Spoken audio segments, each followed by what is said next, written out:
구체적으로 설명하는 시간이 되지 않아요. 선포적 개념이에요. 그래서 탁 던지는데 던질 때 여러분이 약간 여러분식대로 이해하고 여러분식대로 오해를 할 수 있어요. 그럴 때는 언제든지 주변 사람이 됐든 저에게 됐든 그걸 물어보고 상의를 하세요. 진리의 말씀은 여러분의 마음을 평온케 하지 자유케 하지 근심과 걱정케 하지 않아요. 그래서 여러분이 말씀을 들으면서 막 걱정이 되고 막 불안하고 의문이 생기고 이러면 그거를 더 알아야 돼요. 이해해야 되죠. 이해가 부족하기 때문에 그런 일들이 일어납니다. 그래서 이렇게 분별력을 가지고 말씀도 들어야지 여러분이 삶 속에서 잘 적용할 수 있어요. 자, 요한복음 9장 2절에서 3절 시작.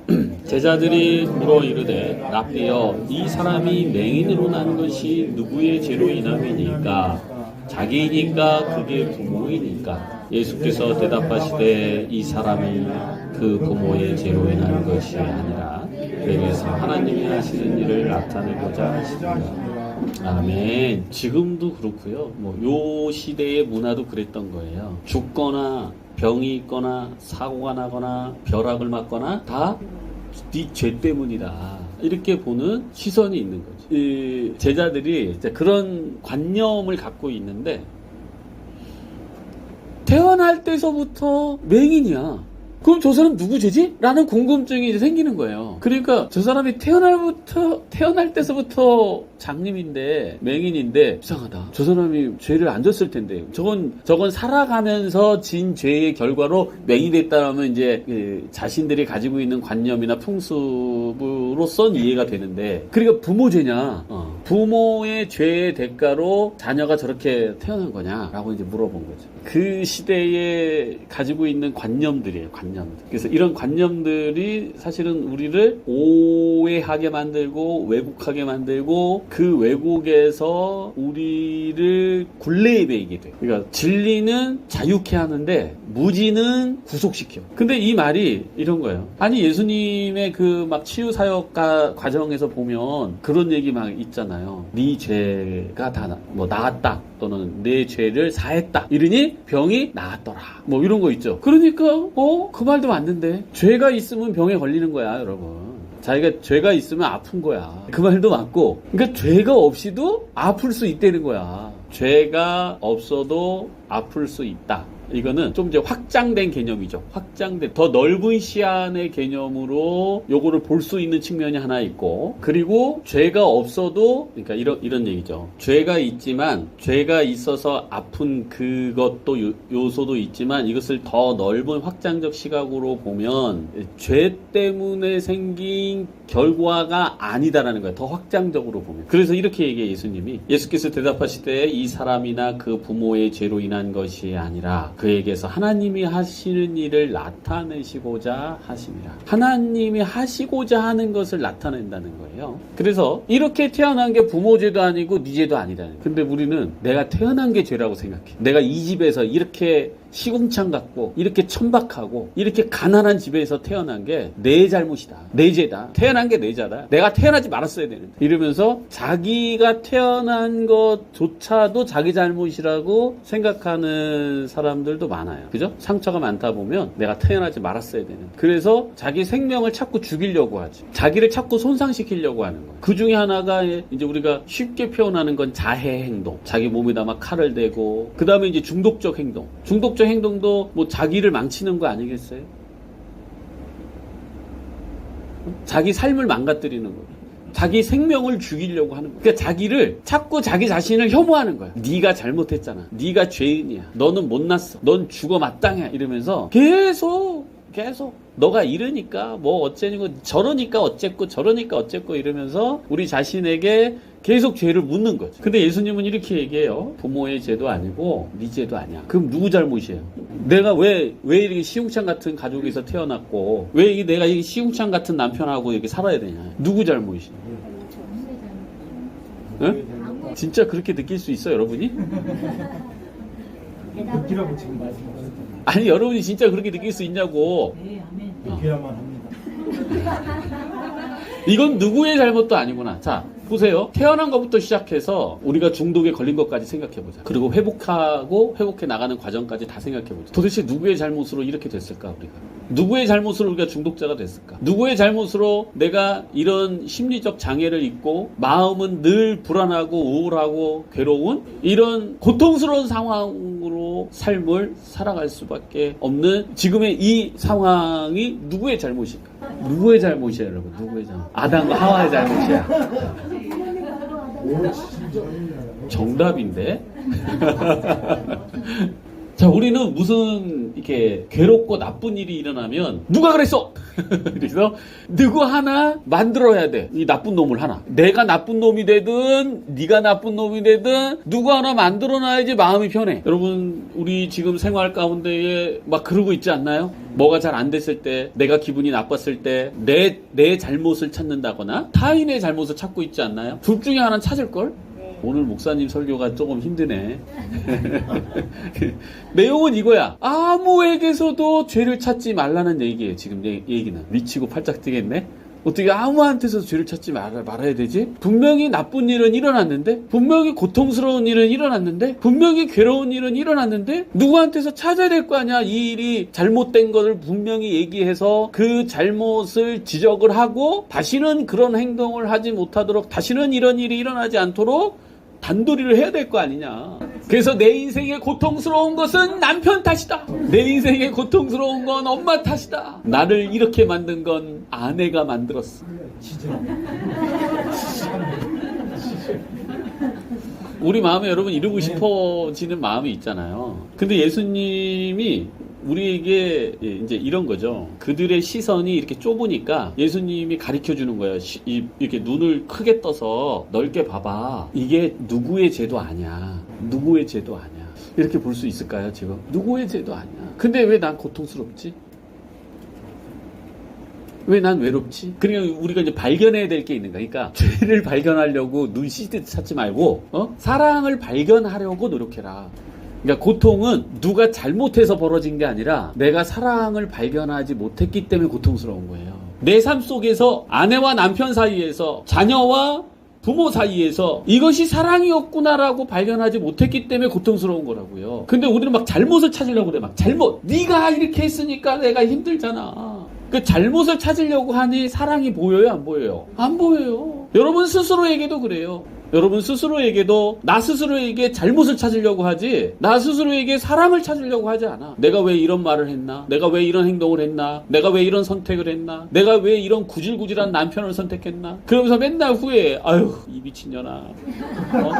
저런 남자를 뭐하러 선택했냐? 눈이 삐었지. 이러면서 사기당했다 막 이러면서 이제 남편 멱살 잡고 이 새끼야 너 왜 사기쳤냐 나한테 결혼하기 전에 나한테 그렇게 안 했잖아 막 이러면서 막 그 과정에서 사랑을 보지 못했기 때문에 지금 이 일이 일어난 거지 내가 그 남편하고 살아서 괴로운 게 아니에요. 예수님이 우리한테 그 시대에 가졌던 좁은 시안의 관념을 확장시켜주는 거예요. 눈을 열어 에바다 이러잖아요. 그런 표현 있잖아요. 우리가 소경된 우리라고 표현하고 눈을 떠서 봐봐라 이런 거거든요. 그러니까 실체를 보라는 거예요. 그래서 여기서 우리가 사랑을 찾으면 돼. 맹인이 앉아있으면 어떻게 해야 돼? 태어날 때서 맹인이면 어떻게 해야 돼요?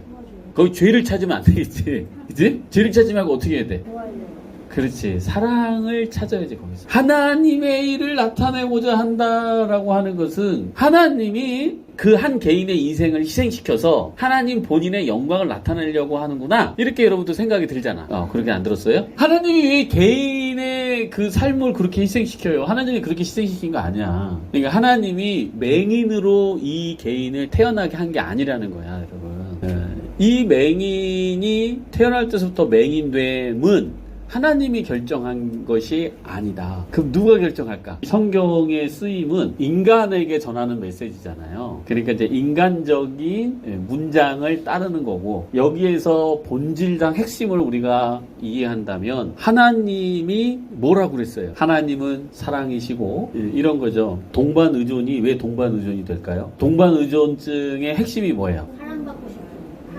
사랑이 동반의존증의 핵심이 도와줄 대상에게 의존하는 거예요. 왜? 그래서 중독자랑 계속 오래 사는 거야. 평생 이혼하지 않고. 그래서 중독자 배우자가 동반 의존증이라고 말하는 거예요. 왜? 그 사람은 나의 내가 도와주는 행위를 통해서 자기가 가치를 느끼기 때문에. 그래서 항상 이 동반 의존증의 성향을 가지고 있는 사람들은 잘난 남자를 절대 만나지 않는다. 왜? 잘난 남자는 도와줄 게 없어. 그래서 자기 스스로의 가치를 느낄 수가 없는 거지. 근데 이거는 이제 병리적인 상태예요. 그래서 이것을 우리가 치료받아야 된다라고 하는데, 병리적인 상태지만 관계에서 무엇이 일어나는지를 우리는 지켜볼 수 있다는 거지. 뭐가 일어나요? 대상이 필요한 거야. 사랑할 수 있는 대상이. 그러니까 우리 교회에서 부족하고, 사회적으로 마찬가지도 뭐 장애인이 됐든 병자가 됐든 취약한 사람이 됐든 약한 사람이 됐든, 이런 사람이 왜 존재하냐? 왜 존재해요? 서로 사랑하기 위해서 존재하고, 서로 사랑하는 과정, 이게 관계, 사이라고 그래. 사이, 비트윈. 요 사이에 드러나는 관계, 이게 여기에서 사랑이 나타나기 시작하는 거예요. 사랑이 나타난다는 건 뭐예요? 하나님이 나타난다는 거예요.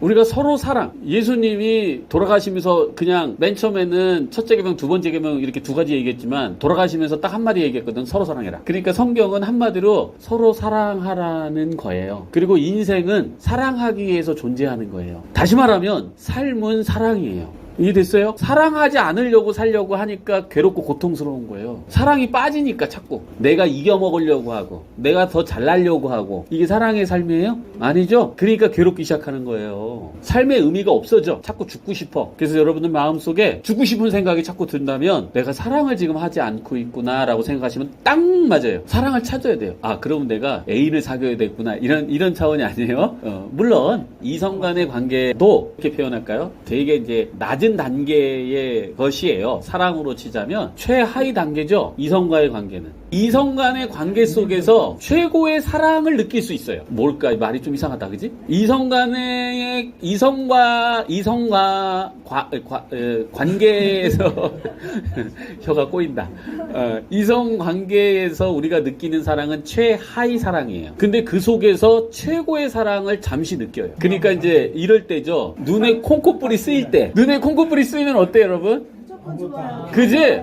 무조건 좋아, 무조건. 화장 안 한 얼굴도 좋고, 방귀 낀 것도 좋고, 침 흘리는 것도 이쁘고, 막 온통 다 미운 게 없어. 어떤 행동을 하든. 근데 콩깍지가 벗겨지면 어떻게 돼요? 온통 미운 것만. 너 이거 왜 안 했냐? 네가 나한테 이 정도는 해줘야 되는 거 아니냐? 하면서 계속 들이대. 사랑하는 사람한테. 상식이야, 이거는. 이 정도는 해야 될 거 아니야. 네가 남편이라면 이 정도 해야지. 이러면서, 아니, 그 사랑이라는 관계가, 사랑은 사라지고 이제 유아적 계산법이 들어가 있어. 나는 어떻게 했는데, 네가 어떻게 했는데, 네가 저렇게 했는데, 사회적으로 여자는 이렇게 해야 되고, 사회적으로 남자는 이렇게 해야 되는 거고. 세상에. 그러니까 결혼이 지옥이라고 얘기해. 결혼하면 지옥이 된다. 결혼하면 왜 지옥이 돼요? 사랑을 사라져버리니까. 그래서 이성 간의 사랑이 나쁘다는 얘기는 아니지만 정말 양극을 달리는 거죠, 그 사랑이. 그래서 사랑한다고 하면서 어떻게 해요? 우리가 사랑하는 사람은 어떻게 해요? 통제하죠. 한 단계 높은데 하지 마시고요. 그 사랑하는 사람 분명히 이렇게 배웠어. 그러니까 여러분들 잘 적용하셔야 돼, 이거를. 사랑은 자유를 허락하는 거예요. 사랑은 자유예요. 남편을 쥐잡듯 잡으면 안 돼.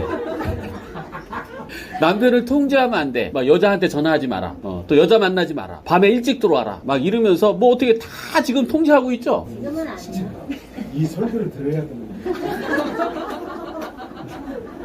그러니까 이게 사랑이 아니에요. 사랑이 아닌데 내가 당신이 사랑하니까 그런 거지. 난 당신과 함께 있고 싶고 많은 시간 갖고 싶고 당신과 많은 대화를 하고 싶고 그래서 그런 거야 라고 이걸 사랑으로 하고 얘기를 해요. 너무 위해서. 근데 이게 사랑이 아니에요, 여러분.